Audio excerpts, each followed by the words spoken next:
Have you ever wanted to play some video games, but nothing seems to be doing it? Modern games don't invoke that same feeling, and the old classics also fail to inspire. Well, if you can relate, know that I've been there too. Quite often, unfortunately. And it got me thinking, a sad thought I don't want to believe, but do I even enjoy video games anymore? And I mean truly enjoy them, for their own sake. I still play video games. I play Guild Wars 2 every day. But how much of that is just habit? Skinner box type mind tricks to keep me in the game. If I wasn't already 10 years invested, would I still play? Why do more modern games seem so uninteresting to me? With these questions in mind, I decided there was only one course of action: to go back to the start, to replay all the big key games that left an impression on me, starting as far back as I can remember, and working my way to modern day to see if I can reignite my love of video games. I've dubbed this exercise Chasing Nostalgia.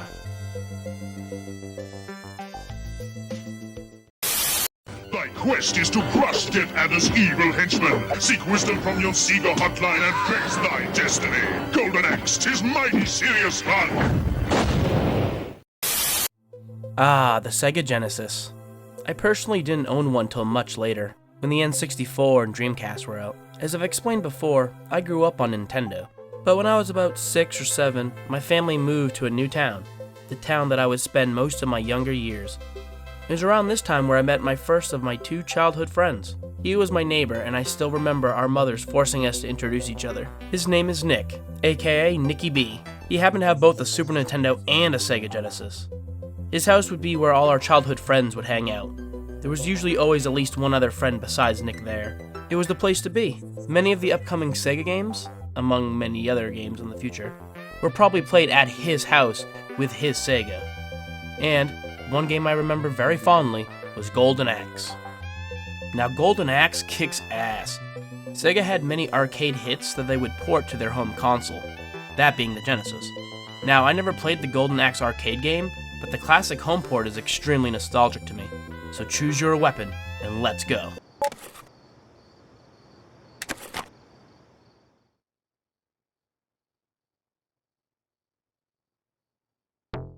Just listen to that title screen music. It's metal as fuck. If this doesn't hype you up to get ready to start slaying foes left and right, then I don't know what to tell you, man.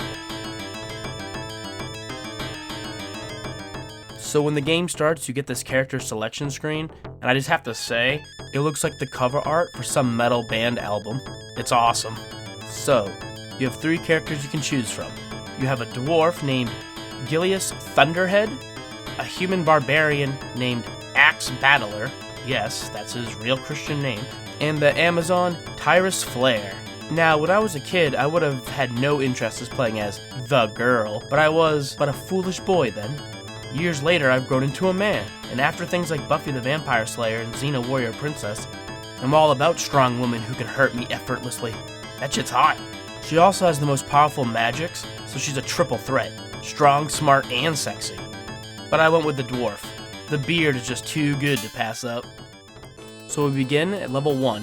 You get a short story reason, but you don't care. You just want to hack and slash some jabronis while listening to kick-ass music. And the game has great sound design, the smack of combat, and the screams when things die. Oh, it's just so satisfying. Not too far into the first level, you get your first animal mount thing. It's cool how you can just knock them off and take it. Granted, they can do the same to you. Be careful. Karma's a bitch. First boss are these 2 huge guys with hammers. This is where I usually bust out my magic. And since my dwarf's name is Thunderhead, my magic is lightning! Here's where you see the famous technique, the flying headbutt. When outnumbered, keep them at both sides. We will use this technique a lot, so learn it quick. I also adore this little segment. Golden Axe has this thing where, in between, and sometimes during, these small bandit guys will show up, and they have magic and health in their bags. You gotta kick them and get the stuff before they run off. The segment of laying by a fire in between levels has become a reference in other video games. After that, you get the map screen. Now, if it was just the map, this would suck, but with the addition of our characters' internal thoughts and what looks like us drawing on the map, this looks like it probably exists in-world itself. And this is fine. It's like roleplay. It fits in the game's aesthetic. Also, Turtle Village next? Hell yes, I love turtles. So another thing you'll learn as you play, take advantage of the AI being a bit stupid. Trick them off ledges and things. Not only is it funny, but it's also effective. And this time you get to ride a dragon! It even shoots fire! This is just some cool power fantasy, you gotta love it. The boss of level 2 are just a few waves of stronger goons, and a skeleton. They're some of the most brutal enemies in the game. They do not fear death. Level 3 has us dismounting from the giant turtle that we hitched a ride on. I tell you man, turtles are just the best. By now, they start throwing old bosses back at you as normal enemies. The game is starting to ramp up. Use that flying headbutt, I'm telling you. The big bad this level is this big silver metal dude. I just headbutt him to death. What good is a sword too slow to swing? Stage 4 starts off with these ledges, which are fun to fight on. But then we reach the skeletons! Have you ever wondered how they scream when they die? They have no lungs. How do they do that? The boss is just more mooks. Granted, most are skeleton mooks, and they will kick your ass. So perhaps not a flashy boss, but very dangerous all the same. Now stage 5 has us dismounting from a giant eagle, which makes sense if you paid any attention in the last level. So basically, we pull a Gandalf and ride a big eagle to where we need to be. Now, I really like how this level starts, because you can trick the skeletons to fall off pretty easy. Again, always use the environment if you want to stretch out your life. Later, you'll have to fight past 2 big strawberry-flavored night boys. Just flying headbutt till you hear their screams. Then we make it to the gate. We have a great battle song playing, and we fight off some old foes till we see Death Adder. He's accompanied by 2 skeletons, naturally, but we kick his stupid ass with the power of flying headbutt. Now look, I'm here to win. This is not a speed run. But maybe while I do this, go like and subscribe? Leave a comment perhaps? I'd appreciate it.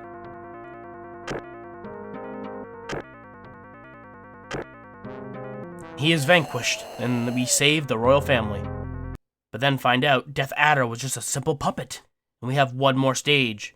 And this can really eat your lives. Lots of pits to fall into, and even some platforming. You really want to abuse the dumb AI, because they will ruin your day otherwise. This wasn't an arcade game, this was the part where you lost all your quarters. Kick everyone into the abyss, and then we can fight them. Now look at this Galactus-looking motherfucker sitting down all bored and shit. Sweet chair though. Anyway, this guy basically bad manners you. And what I mean by that is, in many online games, there's usually some rules of conduct that can be seen as rude. Examples are like crouching a lot after you beat somebody in Smash Brothers, or the traditional teabagging in Halo. Well, in Golden Axe, whenever this asshole knocks you down, he follows it up with an unavoidable magic attack, even if you're already dead. What a dick. Sometimes he even summons a dragon to cook your sorry ass. So basically the last fight is dealing with 2 skeletons that never die, literally they don't die, as you fight Galactus in a PvP match where he just bad manners you every chance he gets. But if you've kept enough of your lives, you can outlive his bullshit and beat him down. Don't underestimate the jump chop. You'll get him.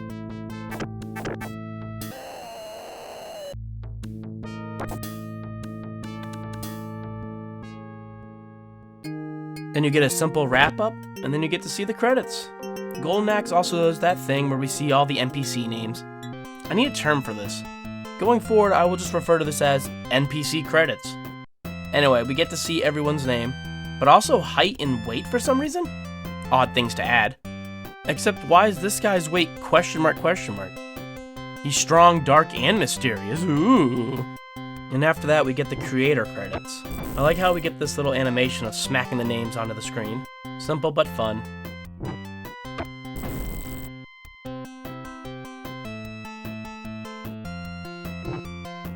Then at the very end, you get ranked and find out your strength level. I have no idea how it judges anything or what anything means, but I got an A rank, so that means my parents still love me. Golden Axe is one hell of a game. Only took me 30 minutes to get through, but that's sometimes perfect. Not every game needs to be a multi-hour adventure. Sometimes it's fun and nostalgic to just go back, listen to some great 16-bit Genesis music, and beat the crap out of people with weapons and magic. Golden Axe alone, or with a friend, is a strong nostalgic staple of the Sega Genesis. Now the next game might not have magic, but you still get to beat the crap out of people while going fast. But that's for the next episode. Till then, stay safe. See you next time. Peace out.